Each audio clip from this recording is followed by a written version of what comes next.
Bakit may mga taong hindi naman gwapo o maganda, pero hindi mo ma-explain kung bakit sobrang nakaka-attract, samantalang yung iba, kahit anong pilit, hindi sila pinapansin.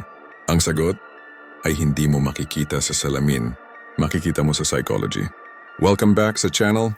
Today, pag-uusapan natin ang ilang madidilim pero makapangyarihang katotohanan tungkol sa kung bakit nagiging attractive ang isang tao, hindi dahil sa itsura, kundi dahil sa psyche. Inspirado ito mula sa mga sikat na philosopher tulad ni Nietzsche, Schopenhauer at iba pa. Mga taong sumulat ng masasakit pero makatotohanang aral tungkol sa human nature. 1. Ang tao ay na-attract sa lakas na hindi nila maintindihan. Inspired by Nietzsche. Voiceover. Ang tunay na lakas, hindi nakikita sa katawan, hindi sa itsura at hindi sa yaman. Ang tunay na lakas ay yung inner power na hindi nila kayang ipaliwanag. Sabi ni Nietzsche, "He who has a why to live can bear almost anyhow." Kapag alam mo bakit ka bumabangon, nag-iiba ang presensya mo, nag-iiba ang aura mo. People feel it. People sense it. People get attracted to it, kahit hindi nila alam kung bakit. Ito ang tinatawag na unconscious pull.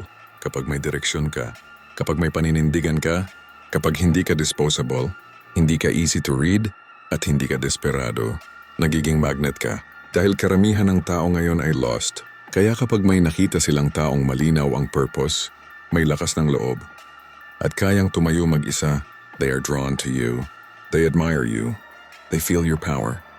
Hindi dahil nagpapakitang gilas ka, kundi dahil may lakas ka na wala sila. Yan ang madilim pero totoong dahilan kung bakit nagiging attractive ang isang tao. 2.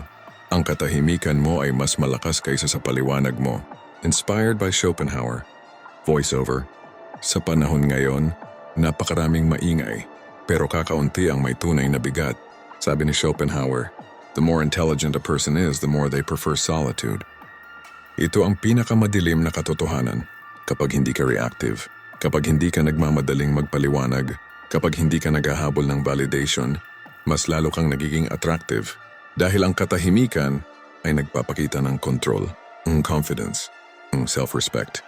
At kapag tahimik ka, nagiging misteryoso ka, hindi ka madaling basahin.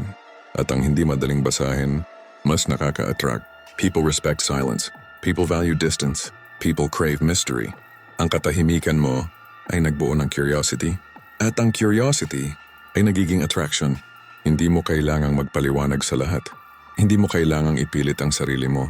Hindi mo kailangang maghabol. Dahil minsan, ang hindi mo sinasabi, mas malakas pa kaysa sa lahat ng sinabi mo. 3. That people desire what seems scarce. Dark psychology principle.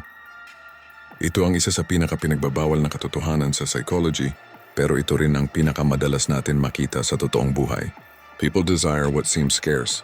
People chase what they feel they can't easily have. People value what feels limited. At kahit ayaw nating aminin, ganito gumagana ang utak ng tao. Hindi ito tungkol sa pagiging manipulative. Hindi ito tungkol sa pangluloko, at ito ay tungkol sa value. At kung paano ito nagmumukhang mataas o mababa, depende sa paraan mo kung paano dinadala ang sarili mo. Kapag lagi kang available, nagiging ordinaryo ka, hindi dahil hindi ka mahalaga, kundi dahil wala kang limitasyon sa relationships, sa friendships, sa career, sa buhay. Kapag lagi kang yes, kapag lagi kang on-call, kapag lagi kang andyan kahit hindi ka hinahanap, unti-unting bumababa ang tingin ng tao sa'yo. Bakit? Dahil sa isang simpleng psychological rule, what is abundant becomes ignored. What is rare becomes desired. Tingnan mo ang mga bagay sa buhay. Ang ginto ay mahal dahil bihira. Ang oras ng busy na tao, valuable dahil limitado. Ang taong may boundaries, mas nirerespeto. Ang taong hindi basta lumalapit, mas hinahanap. Kung gusto mong tumaas ang value mo, hindi mo kailangan magpanggap. Hindi mo kailangan mag-manipulate. Ang kailangan mo lang magkaroon ng standards. Standards sa kung sino ang papapasukin mo sa buhay mo, kung ano ang tatanggapin mo, kung ano ang hindi mo natatanggapin, kung kailan ka magbibigay ng oras, kung kailan ka magpapahinga, at kung kailan ka magdi-distance para sa sarili mo. People respect what respects itself. People value what values itself first. Kapag marunong kang pumili kung sino ang bibigyan mo ng oras, nagpapadala ka ng mensaheng, "Hindi mura ang access sa akin, kailangan mo itong i-earn." At doon nagsisimula ang attraction. Hindi sa pagpapakabibo, hindi sa pleasing, hindi sa paghabol, kundi sa pagpapakita ng respeto sa sarili mo. Ang scarcity mo, hindi para maging mysterious lang. Ito ay para ipaalala. Hindi ako laruan, hindi ako backup plan, at hindi ako option. At kapag ganito ang mindset mo, nagiging mas attractive ka, mas hinahanap ka, mas pinapahalagahan ka, hindi dahil nagbago ka, kundi dahil naglagay ka ng limitasyon. At yan ang nagpapataas ng value mo. 4. Ang totoong attractive na tao ay hindi takot mawala. Ito ang pinakamadilim, pero pinakamakapangyarihang psychological truth. Ang pinaka-attractive na tao ay yung hindi takot mawala. Bakit? Kasi karamihan ng tao ay kabaliktaran nito. Marami ang clingy, marami ang takot maiwan, marami ang takot mawalan, marami ang naghahabol kahit hindi na dapat, marami ang kumakapit kahit nasasaktan na, marami ang nabubuhay sa takot, hindi sa self-respect, at ang taong nabubuhay sa takot, nagiging weak sa mata ng iba. Pero ang taong kayang maglakad palayo kapag hindi na siya nire-respeto, ang taong kayang pumili ng sarili niyang kapayapaan, ang taong kayang mag-move on nang hindi sinisira ang dignidad niya. Ang taong hindi natatakot sa pagkawala, sila ang nagiging tunay na attractive. Bakit? Dahil sila ang may hawak ng sarili nilang value. Here's the dark but empowering truth. Kapag hindi ka takot mawalan, hindi ka kayang kontrolin. And sa psychology, ang taong hindi madaling kontrolin ay nagmumukhang mas mataas ang value. Isipin mo, kapag hindi ka takot mawala ang isang tao, ibig sabihin you have self-security, self-respect, self-worth, emotional independence, stability, personal anchor. Hindi mo kailangan ng ibang tao para mapatunayan ang halaga mo. At yan ang pinakamalakas na anyo ng pagiging attractive. Hindi ka demanding, hindi ka needy, hindi ka reliant sa validation, hindi ka takot sa rejection, hindi ka takot mag-isa, hindi ka takot pumili ng sarili mo. Ang taong ganito, hindi nagmamadali, hindi natatakot, hindi nakikipagkompromiso sa halaga niya. Instead, ang vibe niya ay ganito. Kung mananatili ka, salamat. Kung aalis ka, okay lang. Hindi doon umiikot ang mundo ko.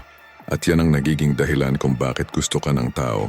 Hindi dahil hinahabol mo sila, kundi dahil hindi mo kailangan habulin kahit sino. People admire emotional independence.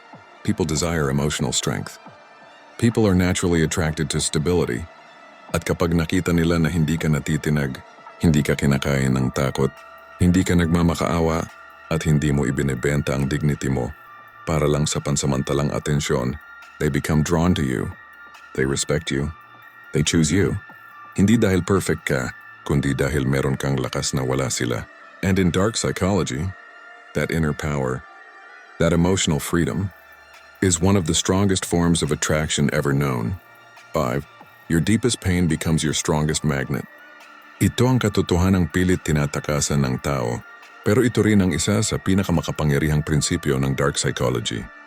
Ang pinakamalalim mong sakit ay siya ring magiging pinakamalakas mong magnet.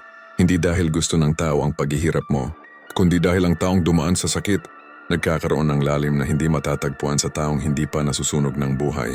Sa bawat heartbreak, sa bawat rejection, sa bawat pagkatalo, sa bawat gabi na hindi ka makatulog dahil sa pagod, sa bawat pagkakataon na iniwan ka, niloko ka, o hindi ka pinili, may nakabubuong lakas sa loob mo. Isang lakas na hindi mo agad napapansin. Pero ramdam ito ng ibang tao. Kasi ang taong dumaan sa hirap, nagiging mas totoo, mas grounded, mas aware, mas marunong magbasa ng tao, mas marunong umintindi, mas marunong kumalma, mas marunong magpasensya, mas marunong humawak ng emosyon. At ang lalim na yan ay hindi basta-basta nakikita sa kahit kanino. Sabi ng mga ancient philosophers, suffering shapes character.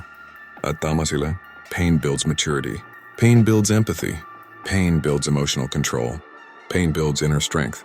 At ang taong may ganitong lakas, nagiging magnet, hindi dahil perfect sila, kundi dahil ramdam ng iba ang bigat at tapang ng kaluluwa nila. Kapag dumaan ka sa hirap, hindi ka nagiging marupok, nagiging matibay ka, nagiging resilient, nagiging kalmado sa bagyo, nagiging matatag kahit may gulo. At ang ganitong presence ay sobrang attractive. People feel safe around someone who has survived storms. People gravitate toward those who carry depth. Because in a world full of shallow personalities, depth is the rarest form of beauty. Kaya tandaan mo ito, hindi hadlang ang sakit mo. Hindi kahinaan ang nakaraan mo. Hindi kapintasan ang pinagdaanan mo. Lahat ng yan ay binhi ng lakas na unti-unting sumisibol sa'yo. At pagdating ng araw, yan ang mismong magiging dahilan kung bakit may mga taong titingin sa'yo at sasabihin, hindi ko alam kung bakit, pero may something sa kanya. That something is your healed pain. Kung gusto mong maging mas attractive, hindi mo kailangan baguhin ang mukha mo. Hindi mo kailangan gumastos ng malaki. Hindi mo kailangan maging perpekto. Ang kailangan mo lang ay baguhin ang paraan ng pagtingin mo sa sarili mo dahil ang tunay na attractiveness nagsisimula sa loob. Kapag mayroon kang character, purpose, boundaries, emotional control, mystery, confidence, self-respect, at tapang na maglakad palayo kung kinakailangan, nagiging iba ang enerhiya mo, nagiging iba ang dating mo, nagiging iba ang mundo mo, at yan ang nakikita at nararamdaman ng tao. Hindi lang sila na-attract sa itsura mo, na-attract sila sa presence mo, depth mo, lakas mo, stability mo, Authenticity mo. at kung paano mo pinapahalagahan ang sarili mo. Tandaan mo ang sinabi ni Nietzsche, become who you truly are. Kapag kinilala mo ang tunay mong sarili, kapag pinili mo ang sarili mong standard, kapag tumayo ka sa halaga mo, hindi mo na kailangang ipilit ang sarili mo sa kahit kanino. Dahil ang mga taong para sa'yo, sila mismo ang lalapit sa'yo. Hindi dahil naghahabol ka, kundi dahil naging ikaw ka, ang pinakamalakas, pinakatotoo at pinaka-attractive na version mo.